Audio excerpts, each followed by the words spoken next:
Okay, let's talk about that little voice in your head. You know the one, that nagging feeling that something's off. We call that the ego, but we're going to look at it in a totally new way.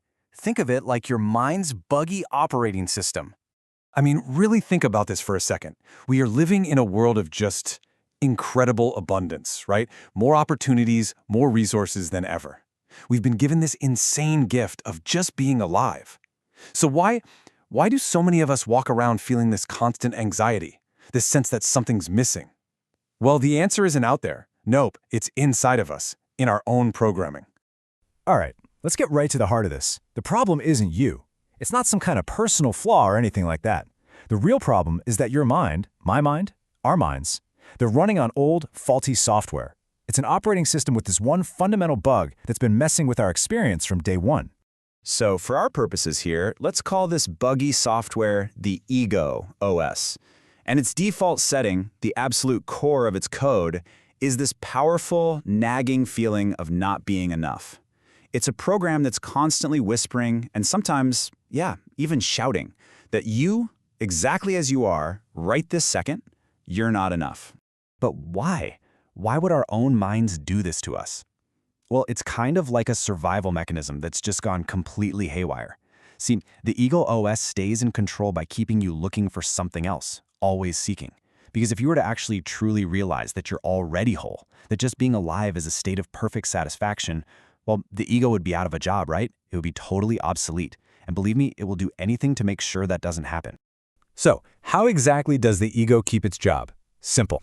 It bombards you with notifications all day long. And these aren't helpful reminders, okay? They are constant negative alerts, and they're specifically designed to keep you feeling insecure and always striving for something more, something else. Does this one sound familiar? Yeah, this is a classic ego alert. It just pops up out of nowhere, creates this jolt of fear about the future, and forces you to focus on what you don't have financially. And what does that do? It makes it impossible to feel secure right here, in the present. And then there's the comparison alert. The ego is absolutely relentless with this one. It's like it's endlessly scrolling through this feed of other people's lives and just using it as a weapon against you.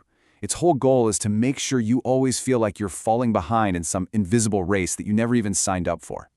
Now, this one is super sneaky. It's this idea that your inherent worth, just for being you, isn't enough. It tells you that you have to earn your value by being extraordinary, by having some special, amazing talent that makes you stand out. But look, at the end of the day, all these alerts, they have one single goal: to keep you feeling small.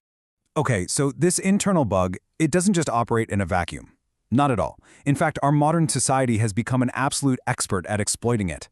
It basically hands the ego the perfect tools to keep you trapped. Just think about it for a second. Bank account balances, social media likes, job titles, how many followers you have. Our society has created this fake scorecard. It's a system that ranks and labels all of us based on these external numbers. And this is exactly what the ego wants. It's the proof it needs to tell you that you are, in fact, not enough. And this creates this awful, vicious cycle. The source material calls it the negative karma loop. Now, the idea here isn't some big mystical thing. It's actually a pretty simple feedback principle. When you're constantly operating from a place of I'm not enough, you're basically projecting that energy, that perspective, out into the world. And what happens? Well, the world tends to reflect that right back at you, creating a reality that just seems to confirm your deepest fears of inadequacy. It's a self-fulfilling prophecy. But here's the good news. There is a powerful, powerful truth that can absolutely shatter this loop. And it all starts by recognizing the fundamental lie that sits at the very heart of the ego's entire operation. Those numbers, the comparisons, the social rankings, it's all a lie, a complete fabrication. It's a game that was created by a buggy OS, and here's the thing, you don't have to play. Your real value, it exists on a completely different level. So on one side, you've got the ego's shallow scorecard, right? Money, status, likes. But on the other side, you have reality, the absolute miracle of your breath happening right now without you even trying. The perfect, mind-boggling functioning of trillions of cells inside your body. The simple, priceless reality of this very moment. Really let that sink in for a minute. the wealthiest person on this planet, could offer up their entire fortune, and they still could not buy the single next breath that you are about to take completely for free. I mean, that is the scale of wealth we are actually talking about here. You are already in possession of something that is literally priceless. And that is the key insight. Your true value isn't some number you have to build up or increase. It's infinite. It's immeasurable. You are, right now, in this very moment, in possession of the entire wealth of the universe just by being alive. Okay, so how do we actually make this our reality? How do we stop listening to that faulty software and start living from this place of infinite worth? Well, it takes a conscious reboot of our internal operating system. It's time to uninstall that old "you are not enough" program for good. And look, this isn't about fighting your thoughts or starting a war with your ego. It's much simpler. It's about recognizing the program for what it is, old, automatic, and most importantly, not you, and then just choosing not to run it anymore.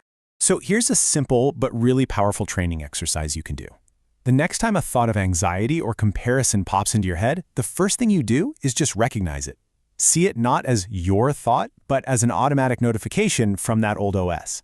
Then, just like you'd swipe away a notification on your phone, you mentally say, "Ego bug detected, delete," and just swipe it away. Let it go. And when you start practicing this, something pretty amazing begins to happen. You stop being the anxiety, and you start becoming the one who observes the anxiety. You start to reclaim all that mental energy you were wasting by arguing with every single one of those pop-ups. You begin to create space. And in that space, that's where you find your freedom. And really, this is the ultimate takeaway. Life isn't some race to collect points on a fake scorecard. The journey isn't about achieving something so you can finally be worthy. You are already born worthy. The real journey is about uninstalling the illusion that something is missing so you can return to the perfect, profound satisfaction that's been inside you all along. So, I'll leave you with this question to think about. As you go about your day-to-day, just try to be the observer. What's the first buggy notification that pops up for you? Is it about money? Is it comparison? Maybe something about your looks? Just notice it, identify it, and get ready to hit delete.